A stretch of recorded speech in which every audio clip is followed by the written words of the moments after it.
여러분 안녕하십니까? 오늘 한국 경제와 부동산 시장에 닥친 엄청난 위기에 대해서 진짜 심각하고 긴급한 이야기를 해보려고 합니다. 마음 단단히 먹으시고 들으셔야 할 것 같습니다. 국가 총부채가 드디어 6,500조 원을 돌파했습니다. 6,500조 원. 정말 입이 떡 벌어지고 상상조차 안 되는 어마어마한 숫자입니다. 우리나라 국내 총생산, 즉 GDP의 2.5배가 넘는 엄청난 규모입니다. 이제 대한민국은 빚더미 공화국 빚으로 지은 모래성이라고 불러도 과언이 아닙니다. 빚이 늘어나는 속도를 보면 더 무섭고 소름이 돋습니다. 불과 1년 만에 무려 280조 원, 거의 300조 원 가까운 빚이 순식간에 불어났습니다. 가계 부채, 기업 부채, 정부 부채 할 것 없이 모든 부문에서 빚이 폭발적으로 늘어나고 있습니다. 도무지 통제가 안 되는 수준이라는 겁니다. 이 중에서 우리가 가장 심각하게 뼈 저리게 느껴야 할 부분이 바로 가계 부채입니다. 불과 4, 5년 전만 해도 시장 분위기가 어땠습니까? 빚내서 집 사는 게 아주 당연한 성공 공식이었습니다. 영끌에서 대출 최대한 받아서 아파트 사면 무조건 돈 번다 안 사면 바보다 벼락거지 된다. 다들 이렇게 믿었죠. 은행 돈은 먼저 당겨 쓰는 사람이 임자라고 했습니다. 그런데 여러분, 지금 시장 상황이 어떻게 되었습니까? 완전히 산산조각이 났습니다. 5년 전에 영끌에서 피눈물 흘리며 샀던 집값이 지금 정확히 반토막이 나고 있습니다. 10억 원 하던 아파트가 5억 원으로 떨어지고 8억 원 하던 아파트가 4억 원으로 곤두박질 치는 충격적인 현실이 수도권에서 매일같이 벌어지고 있습니다. 내 돈 10억 원 주고 산 아파트가 5년 만에 5억 원이 될 거라고 도대체 누가 상상이나 했겠습니까? 빚으로 쌓아올린 헛된 부동산 신화가 무참하게 깨지고 있는 겁니다. 하지만 여러분, 진짜 무서운 건 따로 있습니다. 지금의 이 공포스러운 하락장 반토막 난 집값, 이게 끝이 아니라는 사실입니다. 이제 겨우 지옥문이 열렸을 뿐입니다. 도대체 왜 이런 일이 벌어지고 있는 걸까요? 그리고 정부와 은행은 도대체 어떤 잔인한 정책으로 시장의 숨통을 조이고 있는 걸까요? 오늘 저와 함께 지금 당장 피해야 할 끔찍한 하락장의 함정과 앞으로 다가올 더 큰 폭락의 진짜 이유를 낱낱이 파헤쳐 보겠습니다. 끝까지 집중해서 들으시면 여러분의 소중한 자산과 피 같은 돈을 지킬 수 있는 아주 중요한 생존 전략을 얻으실 수 있을 겁니다. 지금 바로 시작하겠습니다. 여러분, 방금 전 제가 말씀드린 6,500조 원이라는 국가 총부채, 이게 그냥 우스갯소리로 나온 숫자가 아닙니다. 최근 국제결제은행, 즉 BIS에서 발표한 공식적인 자료를 보면 우리나라의 빚이 늘어나는 속도는 전 세계적으로 봐도 정말 심각하고 우려스러운 수준입니다. 불과 1년 만에 280조 원, 거의 300조 원 가까운 빚이 늘어났다고 했죠. 이 무서운 속도라면 7천조 원을 돌파하는 것도 정말 시간 문제일 뿐입니다. 이 국가 총부채 중에서 우리가 가장 뼈아프게 봐야 할 부분, 가장 심각한 뇌관이 바로 가계부채입니다. 현재 공식적인 가계부채만 2,342조 원을 훌쩍 넘어섰습니다. 하지만 이게 진짜 현실일까요? 여기에 자영업자들이 안고 있는 부채 1,000조 원, 그리고 집주인들이 세입자에게 언젠가는 반드시 돌려줘야 하는 전세 보증금까지 전부 합치면 이야기는 완전히 달라집니다. 사실상 숨겨진 가계부채는 4천조 원에서 최대 5천조 원에 달한다는 무서운 분석까지 나오고 있습니다. 전세 보증금은 무이자로 빌린 사채나 다름없는데 정부 통계에서는 쏙 빠져 있었던 겁니다. 정말 숨이 턱 막히는 상황 아닙니까? 문제는 이 엄청난 가계부채의 대부분이 바로 집을 사기 위해 은행에서 끌어다 쓴 주택담보대출이라는 점입니다. 경제를 살리고 기업을 키우는 생산적인 곳에 쓰인 돈이 아니라 오로지 부동산 불패의 신화 하나만 믿고 아파트 콘크리트 덩어리에 돈을 쏟아부은 겁니다.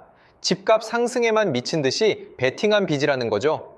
이렇게 빚이 눈덩이처럼 불어나고 경제의 근간을 흔들기 시작하니 정부와 금융당국이 더 이상 가만히 지켜볼 수가 없는 겁니다. 그래서 지금 은행들의 목줄을 잡고 엄청난 압박을 가하고 있습니다. 이전 정부에서는 돈을 빌리는 사람들의 소득이나 조건을 까다롭게 확인했다면 지금은 방식이 완전히 다릅니다. 아예 은행의 대출 수도 꼭지 자체를 원천적으로 틀어막고 있습니다. 그 핵심적인 통제 기준이 바로 4억 원입니다. 여러분, 요즘 수도권에서 아파트 살 때 4억 원 대출 받는 게 엄청난 고액 대출이라고 생각하십니까? 요즘 수도권 집값이 얼만데 4억 원 정도는 기본으로 받아야 그나마 낡은 아파트라도 하나 살 수 있다고 생각하실 겁니다. 그런데 지금 정부 당국의 시각은 시장의 현실과 완전히 다릅니다. 이제 4억 원 이상 대출을 해주면 그것을 아주 위험한 고액 대출로 규정하고 은행에게 강력한 불이익을 주겠다는 겁니다. 어떤 식으로 불이익을 주느냐? 은행이 4억 원 이상의 주택담보대출을 실행하면 주택신용보증기금 줄여서 주신보라고 부르는 곳에 매년 내야 하는 출연료를 대폭 끌어올리겠다고 선언했습니다. 은행 입장에서는 한번 생각해 보십시오. 고객에게 4억 원 넘게 대출을 해주면 자기들이 나라에 내야 할 세금 같은 비용이 훨씬 더 커지게 됩니다. 남는 장사가 아니라는 뜻입니다. 그러니 당연히 대출 문턱을 엄청나게 높일 수밖에 없습니다.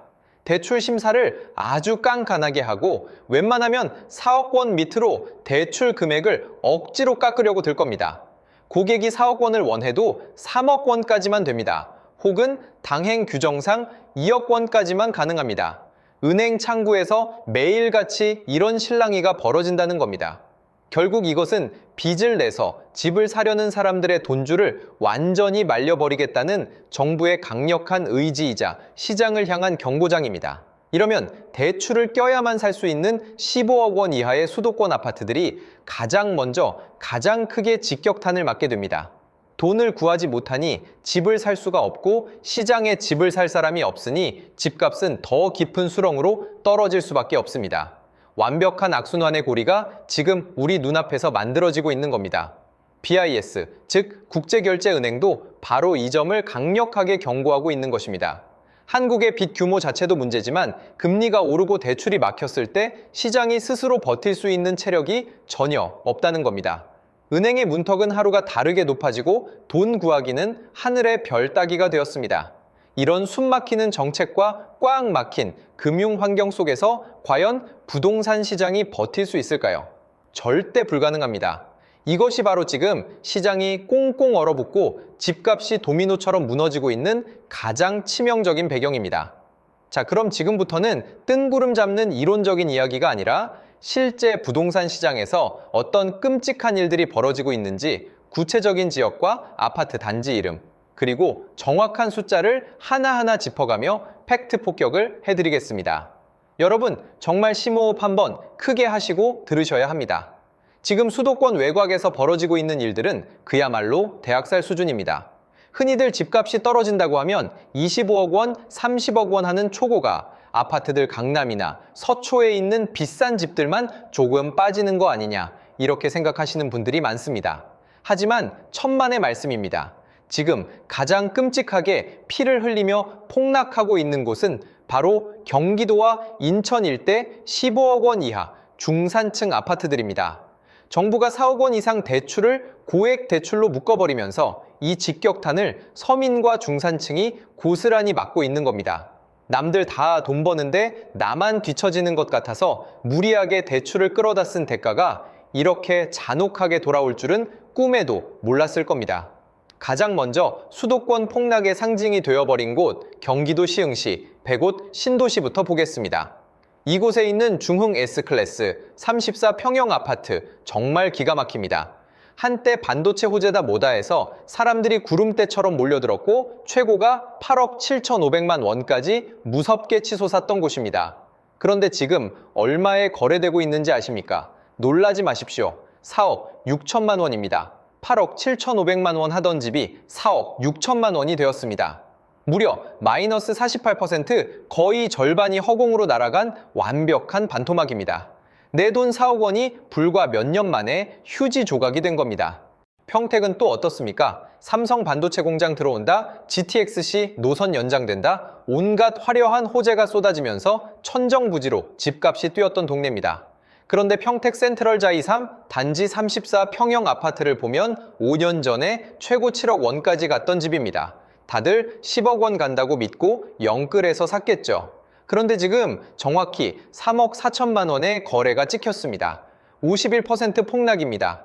7억 원짜리 아파트가 3억 4천만 원이라니 이게 현실에서 일어날 수 있는 일입니까? 평택의 대장 아파트라고 불리는 고덕 파라곤 42, 평영도 마찬가지입니다. 13억 원을 터치하며 기염을 토했던 곳인데 지금 7억 2천만 원까지 떨어졌습니다. 44% 폭락입니다. 13억 원짜리 대장 아파트가 7억 원대가 무너질 위기에 처해 있습니다.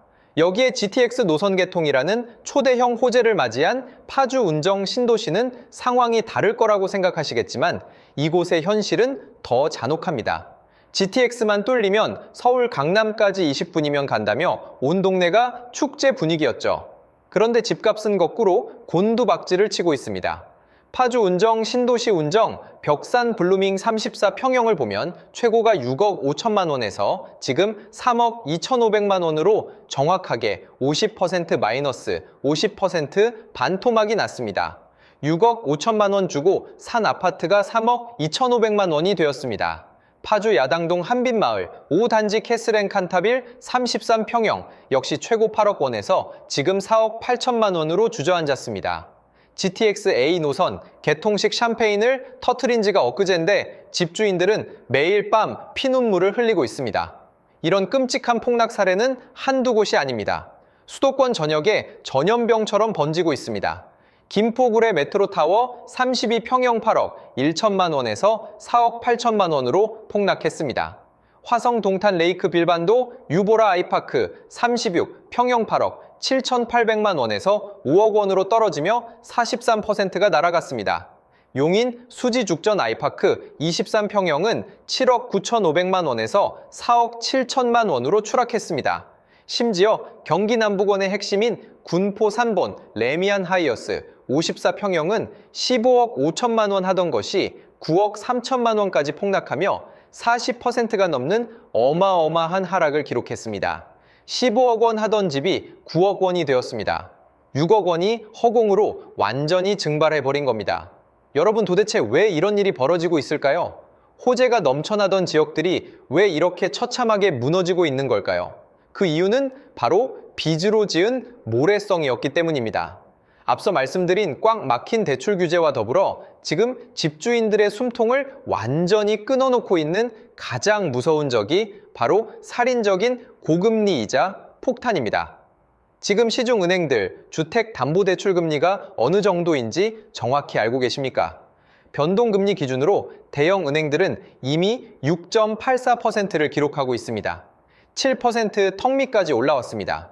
7%면 1억 원을 빌렸을 때 1년의 이자만 700만 원 한 달에 거의 60만 원을 은행에 갖다 바쳐야 합니다.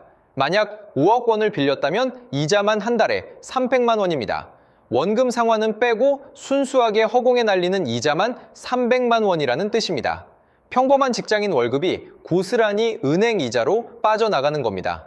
더 충격적인 것은 인터넷 전문 은행들의 금리입니다. 이자가 조금이라도 싸다고 해서 영끌족들이 엄청나게 갈아타기를 시도했던 K뱅크의 아파트 담보대출 금리는 최고 8.11%를 돌파했습니다. 대출금리 8% 시대가 다시 열린 겁니다. 한번 상상해 보십시오. 집값은 5년 전 최고점 대비 반토막이 나서 수억 원이 날아갔는데 매달 은행에 내야 하는 이자는 과거 2%, 3% 시절보다 3배, 4배 가까이 폭등을 했습니다. 식비를 줄이고 아이들 학원비를 끊으면서까지 이자를 갚아보려고 발버둥을 치지만 8%라는 살인적인 금리 앞에서는 속수무책입니다. 매달 통장에 찍히는 마이너스 숫자를 보며 밤잠을 설치는 사람들이 한둘이 아닙니다. 이들에게 아파트는 더 이상 안락한 보금자리가 아니라 매일매일 피를 말리는 끔찍한 감옥이 되어버린 것입니다. 집을 팔고 싶어도 대출 규제 때문에 사줄 사람이 없습니다. 시장의 매수자가 완전히 씨가 말랐습니다. 결국 버티다 이자를 감당하지 못한 영끌족들이 눈물을 머금고 집을 헐값에 시장에 던지고 있는 겁니다. 경매로 넘어가서 길거리로 쫓겨나느니 차라리 반토막 가격에라도 제발 사달라고 애원하며 던지는 눈물의 금매물들이 시장에 쏟아지고 있는 겁니다. 이것이 바로 지금 대한민국 부동산 시장, 특히 경기도와 인천 등 수도권 외곽에서 벌어지고 있는 소름 끼치는 붕괴의 메커니즘입니다. 집값, 하락 대출 규제, 이자 폭탄, 이 세 가지가 완벽하게 맞물리면서 빚으로 쌓아올린 가짜 부를 산산조각 내고 있는 것입니다. 여러분, 팩트와 숫자는 절대 거짓말을 하지 않습니다. 지금 시장은 분명히 최악의 위기를 향해 맹렬하게 달려가고 있습니다. 과거의 영광에 취해 아직도 집값이 다시 오를 것이라고 맹신하는 분들이 계신다면 이 냉혹한 지표들을 똑똑히 확인하셔야 합니다. 현실을 부정한다고 해서 다가오는 위기를 결코 피할 수는 없습니다. 자, 여기까지 들으시고 이제 집값이 반토막 났으니까 지금이 바닥이 아닐까, 슬슬 매수 타이밍을 잡아봐도 되지 않을까, 이렇게 생각하시는 분들 분명히 계실 겁니다. 하지만 여러분, 제발 꿈 깨십시오. 지금부터 제가 드리는 말씀을 들으시면 왜 지금이 바닥이 아니라 더 끔찍한 지하실로 내려가는 입구인지 뼈저리게 느끼실 겁니다. 앞으로 시장에 터질 진짜 무서운 시한폭탄 세 가지를 강력하게 경고해 드리겠습니다.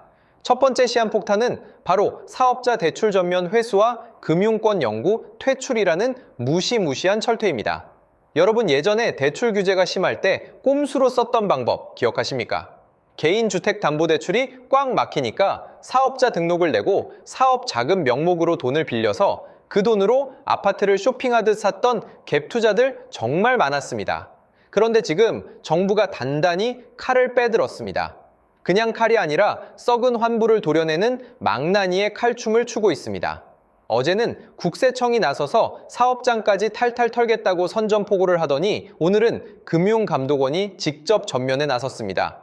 사업자 대출을 받아서 주택을 구입한 사례를 전면 단속하고 적발되는 즉시 대출금을 전액 강제 회수하겠다고 발표했습니다. 실제로 이미 127건을 적발해서 588억 원의 대출금 중에서 무려 464억 원을 긴급 호회수해버렸습니다.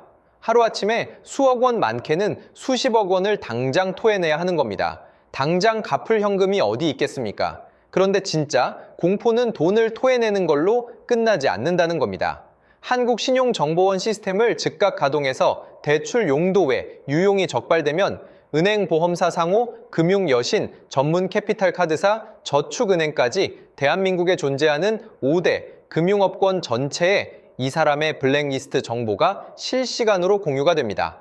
한 번 걸리면 1년 동안 대출 전면 금지, 2번 걸리면 무려 5년 동안 대한민국의 어떤 금융기관에서도 단돈 1원도 빌릴 수가 없습니다. 사업하는 사람에게 5년 동안 금융권 대출을 전면 금지한다는 것은 그냥 길거리에 나앉으라는 사형 선고나 다름없습니다. 결국 이 돈을 갚기 위해서라도, 그리고 금융권 퇴출을 막기 위해서라도 사업자 대출로 무리하게 샀던 집들을 눈물을 머금고 시장에 헐값으로 집어 던질 수밖에 없는 끔찍한 투매 장세가 지금부터 본격적으로 시작될 겁니다. 두 번째 시한폭탄은 바로 다주택자들을 향한 숨 막히는 압박, 이른바 질식 작전입니다. 지금 개인 다주택자들이 안고 있는 주택담보대출 잔액만 무려 63조 7천억 원에 달합니다. 이들은 보통 대출 만기가 다가오면 이자가 조금이라도 싼 은행으로 갈아타기를 하면서 근근히 버티며 연명해 왔습니다. 그런데 지금 금융당국이 이 대환 대출, 즉 이자 싼 곳으로 갈아타는 퇴로 자체를 아예 콘크리트로 막아버리려고 하고 있습니다. 갈아타기를 막는 것뿐만이 아닙니다. 가만히 있는 다주택자들의 대출 금리에다가 징벌적인 가산금리를 왕창 얹어서 이자 부담을 폭발적으로 늘리는 방안까지 강구하고 있습니다. 집을 팔지 않고 끝까지 버티면 그야말로 감당 못할 이자 폭탄을 투하해서 숨을 못 쉬게 질식시켜버리겠다는 겁니다. 수십 채씩 집을 쥐고 있던 갭 투자자들은 이제 벼랑 끝에 몰렸습니다. 정부의 메시지는 아주 명확하고 잔인합니다. 이자 감당하기 싫으면 당장 욕심 버리고 집을 시장에 내다 팔아라, 이겁니다. 다주택자들이 이 살인적인 이자 부담을 견디지 못하고 창고에 쌓아둔 매물들을 시장에 쏟아내기 시작하면 앞서 말씀드린 경기도와 인천의 반토막 가격은 오히려 애교 수준으로 보일 만큼 엄청난 가격 폭락이 연쇄적으로 일어날 것입니다. 세 번째 시한폭탄은 바로 매수 심리의 완전한 붕괴, 즉 시장에서 집을 사줄 수요가 완전히 증발해버렸다는 사실입니다. 최근 IBK 기업은행에서 발표한 올해 개인금융인사이트 보고서를 보면 아주 충격적인 설문조사 결과가 나옵니다. 꽉 막힌 대출 규제와 미쳐버린 고금리 때문에 대출 진행 자체를 연기하거나 아예 포기해버렸다는 사람이 무려 36.3%나 됩니다. 집을 사려던 계획이나 갈아타려던 계획을 무기한 미뤘다는 사람도 22.7%입니다. 부동산 대출 상담 자체를 포기하고 중단한 사람도 13.6%에 달합니다. 이게 무슨 뜻입니까? 과거에는 정부가 아무리 집을 사지 말라고 규제를 해도 사람들이 집값이 오를 것이라는 기대감 때문에 무리를 해서라도 집을 샀습니다. 그런데 지금은 더 이상 빚을 내서 집을 살 엄두조차 내지 못한다는 겁니다. 제1금융권에서 대출이 안 돼서 제2금융권으로 밀려난 사람도 9.4%나 됩니다. 이제 투자자들과 실수요자들은 부동산은 끝났다고 판단하고 아예 집 사기를 포기하고 전세나 월세로 주저앉거나 남은 자금을 주식이나 다른 안전자산으로 피신시키고 있습니다. 시장에 비싼 이자 감당하며 내 물건을 비싸게 사줄 이른바 호구들이 완전히 사라졌다는 뜻입니다. 사는 사람은 단 한 명도 없는데 매달 300만 원, 400만 원 이자를 못 버티는 영끌족들, 대출 강제 회수당하는 사업자들, 징벌적 가상금리 폭탄을 맞는 다주택자들이 던지는 급매물만 산더미처럼 쌓이고 있습니다. 수요는 제로에 수렴하는데 공급만 폭발적으로 늘어나는 기형적인 시장, 그 끝이 어디겠습니까? 결국 낭떠러집니다. 결국 지금 수도권 15억 원 이하 아파트들에서 속출하고 있는 반토막 거래는 앞으로 다가올 대폭락의 아주 작은 서막일 뿐입니다. 은행의 대출 문턱은 4억 원이라는 철옹성으로 꽉 막혀 있고 시중은행 금리는 7%, 8%를 넘나들고 있습니다. 정부는 집주인들의 목을 옥죄고 수요자들은 공포에 질려 시장을 완전히 떠났습니다. 이런 완벽한 악재의 폭풍 속에서 집값이 다시 반등할 것이라는 헛된 희망 고문은 이제 그만하셔야 합니다. 지금은 돈을 버는 시기가 아니라 살아남는 것 자체가 가장 중요한 지상과제가 된 끔찍한 생존 게임의 한복판입니다. 절대 바닥이라고 착각하고 섣불리 불나방처럼 뛰어들어서는 안 됩니다. 자, 그렇다면 도대체 우리는 지금 이 무시무시한 폭락장 속에서 어떻게 살아남아야 할까요? 지금부터 여러분의 소중한 자산을 지킬 수 있는 가장 중요한 생존 행동 지침 3가지를 말씀드리겠습니다. 첫째, 절대로 무리한 빚을 끌어와서 섣불리 바닥을 잡겠다고 불나방처럼 뛰어들지 마십시오. 지금 시장에서 집값이 고점 대비 반토막 났다고 해서 여기가 진짜 바닥일 거라고 착각하시면 정말 큰일 납니다. 살인적인 고금리 기조가 완전히 꺾이지 않았고 정부의 대출 옥죄기는 이제 막 정점을 향해 치닫고 있습니다. 섣불리 바닥인 줄 알고 함부로 발을 디뎠다가 끝이 보이지 않는 캄캄한 지하실로 추락할 수 있는 아주 치명적이고 위험한 구간입니다. 금리가 확실하게 인하로 돌아서고 시장에 다시 자금이 도는 명확한 신호가 나올 때까지는 철저하게 현금의 비중을 높이고 시장 밖에서 관망하는 것이 지금 여러분이 할 수 있는 최고의 투자 전략입니다. 둘째, 무조건 현금 흐름을 지키고 여러분의 소중한 신용 점수를 철통같이 보호하십시오. 지금 당장 자금이 급하거나 위기가 기회로 보인다고 해서 사업자 대출을 몰래 받아서 주택에 투자한다거나 하는 꼼수 대출, 편법 대출은 아예 쳐다보지도 마십시오. 앞서 거듭 경고해드린 대로 지금 금융당국의 감시 그물망은 우리의 상상을 초월할 정도로 촘촘하고 매섭습니다. 단 한 번의 잘못된 탐욕과 어리석은 판단으로 여러분의 신용 정보가 금융권 블랙리스트에 올라가면 훗날 10년, 20년에 한 번 올까 말까 한 진짜 부의 기회가 찾아왔을 때 여러분은 은행에서 단돈일 원도 빌리지 못하고 땅을 치며 피눈물을 흘리게 될 것입니다. 셋째, 지금 당장 여러분의 대출이자 감당 능력을 냉정하고 객관적으로 점검하십시오. 만약 도저히 감당할 수 없는 엄청난 이자를 매달 내며 피가 마르는 고통을 겪고 계신다면 뼈를 깎는 아픔이 있더라도 과감하게 손절매를 결단해야 할 시점일 수도 있습니다. 무작정 희망 회로를 돌리며 버티는 것만이 정답은 아닙니다. 끝까지 버티다가 이자 폭탄에 짓눌려 완전히 파산하고 소중한 집이 헐값의 강제 경매로 넘어가는 것보다는 지금의 뼈아픈 손실을 인정하고 털어내는 것이 훗날 재기를 위한 아주 작은 불씨를 살리는 유일한 길일 수 있습니다.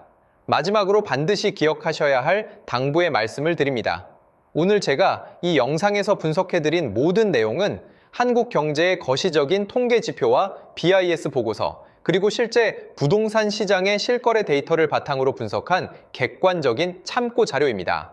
이 내용은 절대로 특정 아파트나 지역의 매수 매도를 부추기거나 강요하는 직접적인 투자 권유가 아님을 분명하게 밝혀둡니다. 모든 투자의 최종적인 판단과 그 결과에 따른 법적, 경제적 책임은 언제나 투자자 본인에게 있다는 사실을 가슴 깊이 명심해 주시기 바랍니다. 여러분, 지금은 욕심을 내서 공격적으로 수익을 쫓을 때가 아닙니다. 철저하게 방어하고 웅크려서 무조건 살아남아야 할 때입니다. 이 끔찍한 경제의 폭풍우가 무사히 지나가고 다시 맑은 날이 올 때까지 여러분의 소중한 자산과 가족의 평안을 굳건하게 지켜내시기를 진심으로 응원하겠습니다. 오늘 제가 준비한 소식은 여기까지입니다. 긴 시간 끝까지 집중해서 시청해 주셔서 대단히 감사합니다.